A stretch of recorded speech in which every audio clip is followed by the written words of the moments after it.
And welcome back to Cottage Talk Full-Time. I'm Russ Goldman. Joining me right now is Emilio Danello. This is our full-time show of Fulham's 3-0 loss to Manchester City. Emilio, this isn't a big surprise. I want to give Fulham some credit for the first half, but it was 15 minutes in the second half that decided the match. And all credit to Manchester City. But you know what? Fulham were their own worst enemy at the beginning of the second half. They made the mistakes. You can credit City as well, but they played so well in the first half to stay with Manchester City. And this is the one team that I just didn't think Fulham were going to get anything out of. It's not a disgrace to lose to Manchester City, but they, in the second half, they helped them. I'm sorry. They actually helped them in the second half by their mistakes. And all it took was 15 minutes. Go back and look, 15 minutes at the beginning of the second half. The match is over, and it kind of unfortunately, you gloss over a decent first half against Manchester City. Going in the half 0-0, I think, is an accomplishment. But then they just come out in the second half, and then you make some mistakes. They capitalize it. Great teams do it. This is a great team. Congratulations to Manchester City. But you know what? This is a Fulham show. Fulham made mistakes that led to this 3-0 loss. Yeah, it was a free game. I think we all know free that. Hit. I think Steve Williams just mentioned that. The performance was important for me tonight. It's like perform tonight, play with pride, defend resolutely like we did first half, and keep that. That was the objective today. Don't get hammered. Play with confidence, like we take that Liverpool victory, take it against Manchester City. Sometimes we were a bit overconfident, passing in the penalty area from the back. Very, very dangerous. We got away with it a few times in that first half, and again we saw made mistakes in the second half, and we paid the price for it. But overall, first half I thought we looked reasonably solid. First 10-15 minutes I thought we were lively.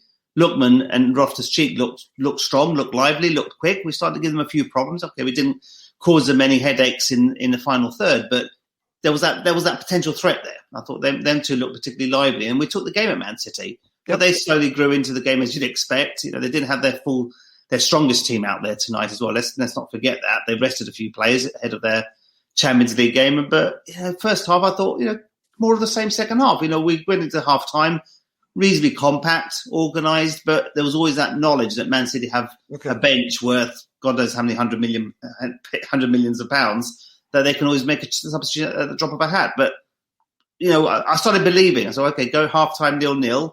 I still worried about where we were going to create some offensive threat, because I thought the central midfield we looked solid, but the final third again with that is those final balls, decision making. I think we keep saying about that. You've got to be spot on when you play the likes of probably the best team in Europe at the moment. This team is dominating the Premier League. They're probably going to go very far in the Champions League. And overall, we played.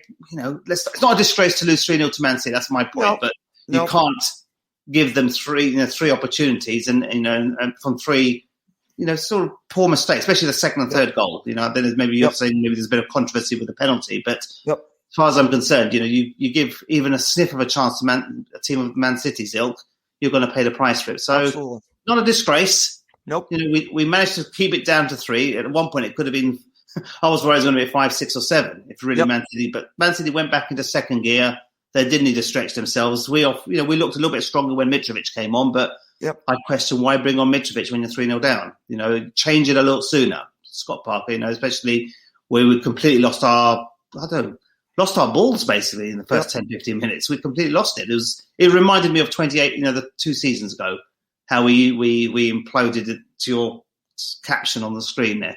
We did we imploded that 15-minute spell, and that was game over. But it's not a disgrace. We've got 9 games to look forward to. There'll be easier fixtures to grab those victories, and today was all about confidence, not getting hammered, playing with pride, and keeping the score down. Essentially, I think that was always the approach tonight. Maybe absolutely on the break, force them into mistake, and get something from it. But overall, it's a loss. No, not many people would have expected us to get anything out of the game. So I think I'm going to move on. Let's focus on Leeds United next week. Absolutely. And I'm going to say this right now. This match has nothing to do with the matches coming up. And I'm seeing the commentary, and here are my comments on this. that Fulham didn't create anything. That's accurate. But you know what? Who were they playing against? They were playing against Manchester City. Sorry. You're playing against one of the best teams in the world, arguably the best team in the world. I wasn't expecting them to create a lot. They were going to have to be defensive the majority of the match. So this idea that they didn't create anything, tell me something I don't know. But you know what? That wasn't going to be the game plan. So, so for those who feel that this is an indication of why we're going to go down, you're wrong.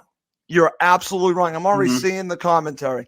You're wrong because this has nothing to do with the Leeds United match.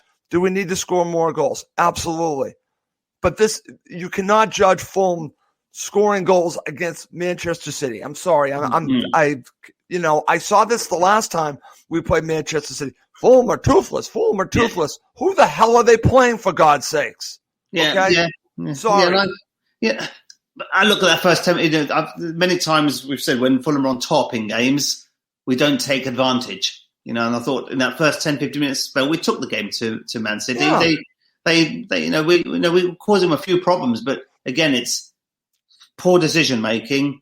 At times too slow with the ball. Lookman got in. Set pieces were horrible, Emilio.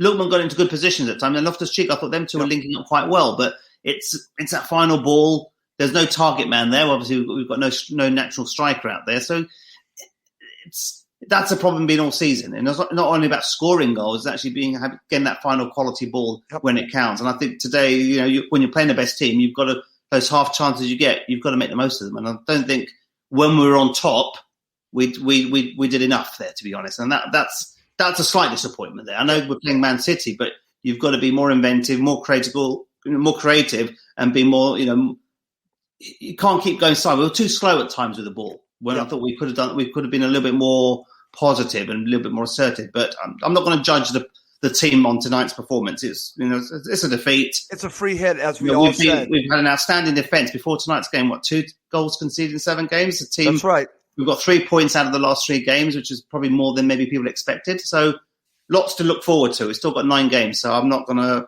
to be too downbeat on tonight's performance. It's so. Neither am I, Emilio, because again, it's a match of 2 halves. And listen, I understand that this is all about looking ahead. Fulham can't score goals. I get all that, okay. But I'm telling you right now, you cannot judge it by this match. This is Man City. I understand what you're saying, Emilio, that maybe we should have been more aggressive. But here's the rub on that. Then why did they keep playing the ball out from the back? That's an aggressive move. And you know what? That didn't work. And if I'm going to question one thing from Scott Parker, Emilio, it's that strategy. It reminded me of last season. Even sometimes with Slavisa, when it's not working, just kick it long. Okay, I understand that it's probably going to come back.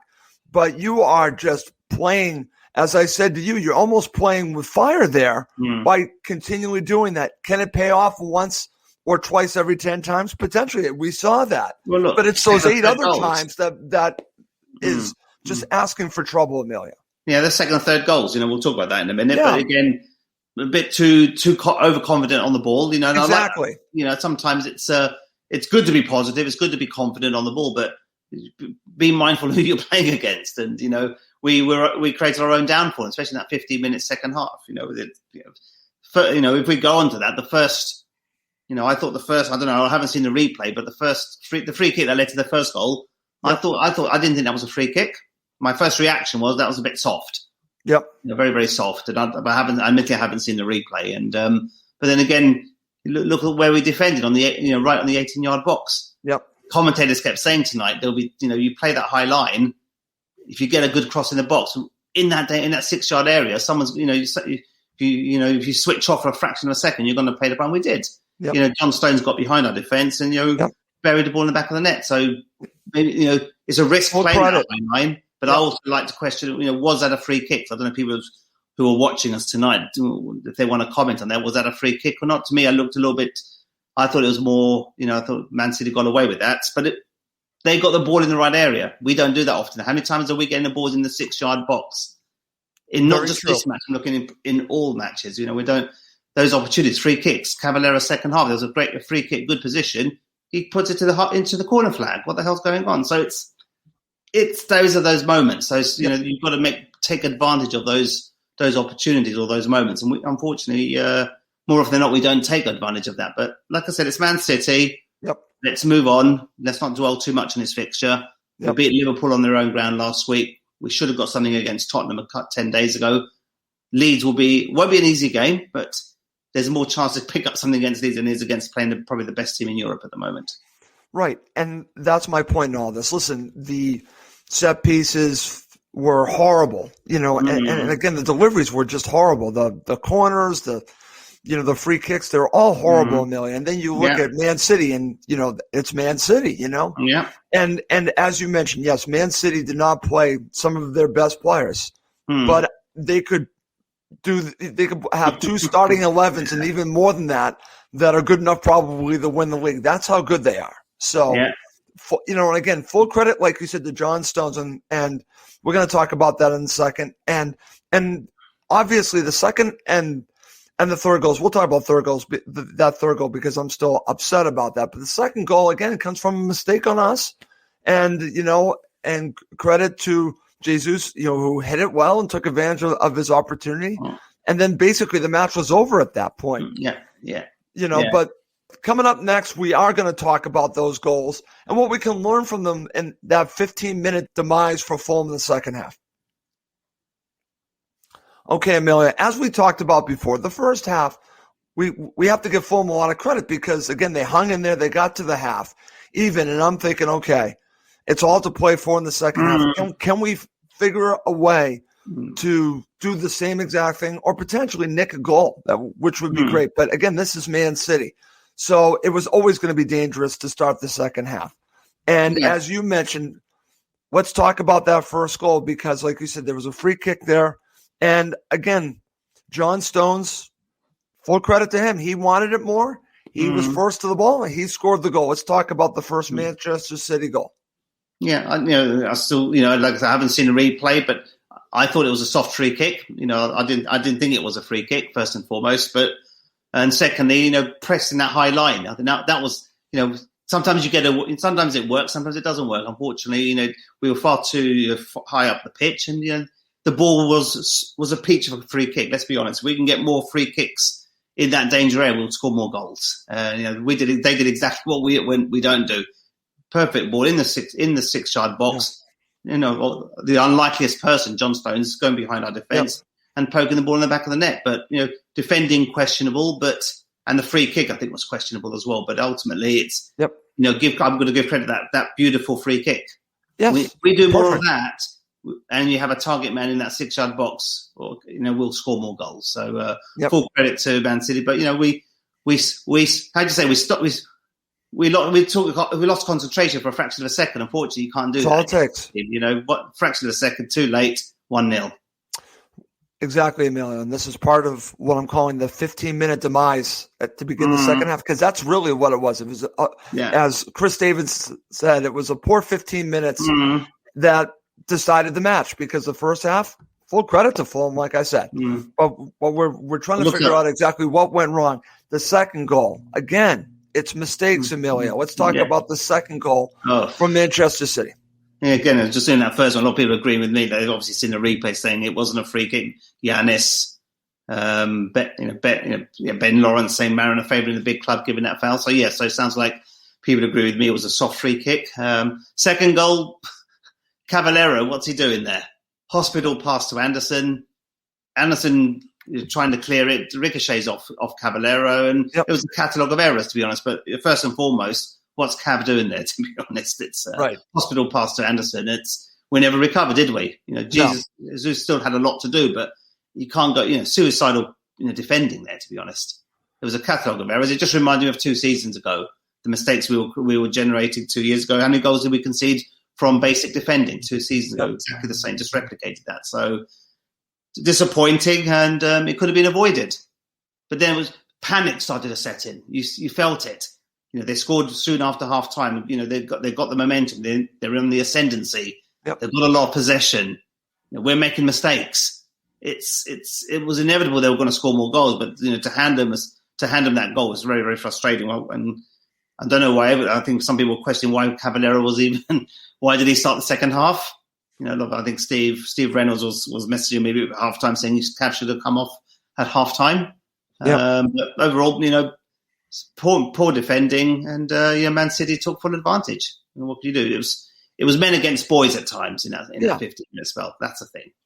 Exactly, Emilio, and this 15 minutes decide the match. And then we're going to talk about the third goal, because I said to you off air that I've watched it back several times. And yes, you can blame Tosin, obviously, for the goal, but this gets called more often than not, and I know Steve's watching, and Steve will probably say it's a penalty, and yes, but that doesn't make it right, because he dove. Okay, I'm sorry, I watched it again, and again, he felt any kind of pressure from Tosin, and he went down. And, I guess there are some that'll say he's doing his job, and then Aguero scores to make it 3-0. So it got bad, but then it got worse, Emilio, with the third goal. And, at that point, I'm thinking about goal differential. I'm not going to lie to you. I'm thinking they cannot afford to let another goal go in after the third one. 3-0 was bad enough, because I'm thinking, like you said, it could have been 4 or 5-0. And yes, maybe Man City took their foot off the gas. But you know what? I'll take 3-0 rather than 5 or 6-0, which really could have done damage to Fulham. And 3-0 is not great, but you know what? Southampton just lost 5-2. Is it any different? No, it's no different. It's still the same score differential. It's Man City. We have to put them in their own category. And that's why when I watched this match, when I watched this 15 minutes, I'm mad at Fulham, because I think that they actually caused some of their own issues, but it's also Manchester City, and I have to give them credit. Yeah. They're cut above everyone else. I thought, again, even the lead up to that penalty, it was, not, we were struggling to keep possession, weren't we? Yes. Man City, were passing the ball very sweetly, very neatly, beautiful one-touch passing. It was a delight to watch at times, but at the same time, we created our own downfall. And for me, I thought it was a penalty. It's slightly soft, but I think there was contact there. I think there was definitely contact there. And, I think there was. Unfortunately, Tosin will have to. He looked a bit nervous playing against his former club this evening. I think there was a moment in the first half when him and Anderson lost a bit. There was lack of communication between the two of them in that first half. There was a moment there that could have resulted in a goal in that first half. So he didn't have the best of games, and he'll learn from that. At the end of the day, you've got to stay strong. You've got to stand up against these players and don't commit. But it was a foul. There was contact there. So in my eyes, that's a penalty. No, there was. I just thought he went down fairly easy, but I guess that's what you do. And and others will say that's being a team player. You go down when you feel the contact. Yes, there was a foul, as Giannis said to him. I'm not disagreeing that there wasn't a foul. I just think that he went down fairly easy. And Stefan, to your comment, and listen, thank you for commenting, everyone for commenting. He's mentioning that we didn't score and Southampton scored 2 goals. And that's a good point, but we also didn't give up 5 goals, Stefan. So I guess there are 2 ways to look at it. I understand what you're saying. We didn't score, and we only created, I think, 1 opportunity from Josh and Oma late in the match. Fair points, but we also didn't give up 5 goals. So I guess there are a couple of ways to look at that. So, and again, tactics there was to actually keep.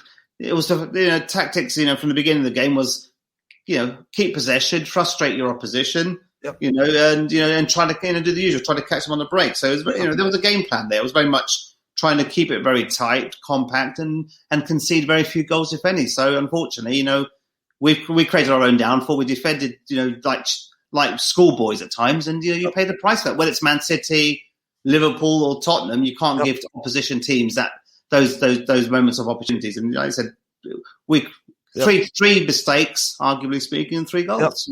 That's ruthless. That's football, unfortunately. It is, and I'm going to share a couple comments. And Stina says, prefer not to concede 5. I understand that. And, and Stefan, fair point. And I think this is actually an interesting discussion. Southampton scored.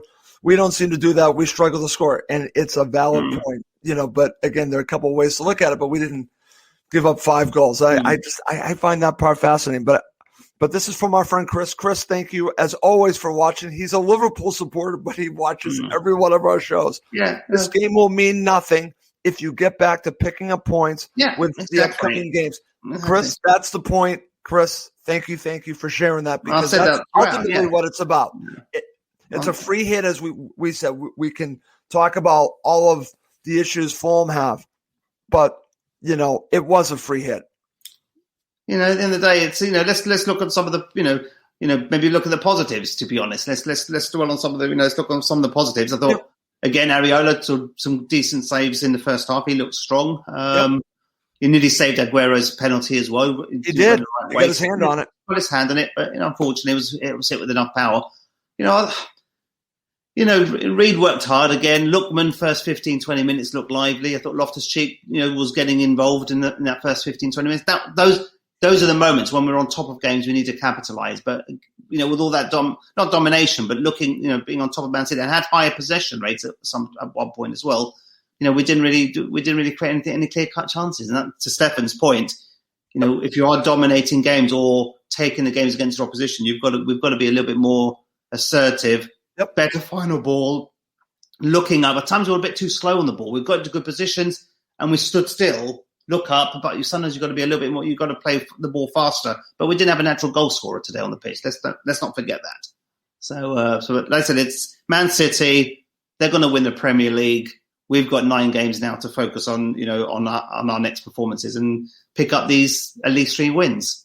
Yes, we're still in the fight. We absolutely are, and this doesn't change that. That's the main thing. If Brighton lose tomorrow, and hopefully, touch wood, they'll lose tomorrow, then we're still in it. Absolutely. This doesn't change that. As Chris said, it's about the matches coming up. And, we would have taken anything from this match. I just didn't want a hammering.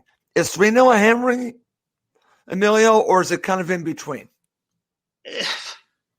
I think you're playing against a team who didn't really have to get out of second gear. Let's be honest. What did Man City were that dominant, were that good, especially the second half. They wanted to push on. They could have scored many more goals. So they didn't need to stretch themselves. The game was wrapped up. After the first 2 goals, game was over. Why push yourself to score 6 or 7? So I'll give them respect. If they wanted to work hard and get 7 goals, they would have done that. Look at Crystal Palace, Liverpool early in the season. Liverpool were dominated there. They kept pressing and pressing. They wanted 7, they wanted 8, they wanted 9. Man City was there. You know what? We've won the game. Take the foot off the gas. Go back into first and second gear. Protect our players because they've got the Champions League. They've got the quadruple to look forward to. We've just got to forget this game. Go back to our original tactics. We've got Leeds United next Friday night. That's going to be a tough game. It's going to be a very open game. That's the focus of Scott Parker. Forget tonight's game, but focus on those errors because we can't have those errors, seeping back into our next 9 matches. If you make those errors against Leeds, Wolves, Villa, then we're going to make life very difficult for ourselves. So that's the thing. That's the thing for me. I'd rather we make these mistakes against Man City and you learn from them rather than doing them against more crunch games like Burnley, Southampton, Villa, etc. So make those mistakes as many as you want today, and you've got an opportunity to learn from on the training ground on Monday. Exactly, Emilio. And it's funny because I was going to ask you your biggest takeaway from the match. It sounds like learning from these 15 minutes to beginning the second half, because that was going to be my biggest takeaway. It sounds like we're kind of in unison on that. Yeah, absolutely. And interesting to see Scott Parker's long talk in Cavalera's ear, as he got substituted. So obviously there was some wise words being given to Cavalera. He didn't have the best of games, and he was guilty for that second goal. So he'll have to learn from that. So I think that's the biggest takeaway for me. I'd rather we make mistakes, make them in a game that you're not expecting to win, and you pick up ahead of the next couple games or so. Yeah, and I'm going to share this comment from our co-host Giannis because I think this basically sums it all up for me. When we're talking about the biggest takeaway, it's learning from these mistakes. Players will be upset with the goals. This is a resilient bunch. We will rebound. So what it is all about is what Giannis said, what you just said. It's learning from these mistakes and rebounding from this 3-0 loss. It's what you can take out of it. As we're saying, biggest takeaway. You can learn a lot from a loss like this. And it's funny because I'm actually feeling more confident about the Leeds United match because I think that Scott Parker will hammer into them exactly what went wrong in this match, and you can actually turn a negative into a positive. Yeah. So you have to analyze when they get on the training ground. They're going to have to analyze what went wrong, fix what went wrong, and make sure it doesn't happen again, and build from that and go forward and figure out what you need to do to beat Leeds United. Because I'm telling you, they can beat Leeds United. I mentioned this before. Leeds United, Wolves, Aston Villa. I'll throw Southampton in there. You got Burnley. I know Burnley won today. Congratulations to them. I'm not being serious, but you know what I mean. I wasn't happy that they won, but hey, congratulations on the victory. And of course, Newcastle. There are matches there for Fulham, not just to get points from, but to win, Emilio. It's taking a loss from this, that 15 minutes, learning from it, and moving on from it. And I'm telling you, as Giannis said, this is a resilient bunch. And I think instead of dwelling on what we did wrong and being upset about it, it's analyzing it and moving on. Does that make sense? Exactly. At the end of the day, that's like we've said. We've lost Man City, best team in the Premier League in Europe at the moment. So I'm not too worried about this performance. It's just disappointing, but you live and learn. These lads will learn, and Scott Parker will have a gentle word in their ears in the dressing room. He won't be telling them off. He'll be disappointed how we defended for those goals. But I'd rather today than against Leeds United or against some of the other teams. I totally agree, Emilio. All right. Listen, we are going to wrap up the show. I want to thank everyone that has watched this live and anyone that watches and listens to Cottage Talk. Listen, I can't thank everyone enough. I've heard a lot of commentary from some of the shows we've done recently. Thank you for all the comments about the shows we've done with our friends, Rob Wilson and Gordon Davis. And then, of course, I just had Rodney Marsh on. We're going to do more stuff like that. So if you have any suggestions on guests, let me know because I'll try to make it happen. The guests that we've had recently have been great. But not just that. It's the analysis of people like Emilio, Giannis, Max, everyone that comes on this show, Alec, who just did the show. I'm very lucky that I do this with a lot of good people. I'm going to leave everyone with that. I've been doing the show for almost 10 years, and the show is about the people I do it with. I've had some great guests. I've had some great hosts, and it's really down to them. I just host the show. That's all I do. So I want to thank you, Emilio, and everyone else that has done the show. Giannis, everyone that has done the show. The show's nothing without you guys. I'm just a host. Anyways, let's end the show. For my co-host, Emilio Danilo, I'm Russ Cohen. Thank you as always for watching and listening to Cottage Talk.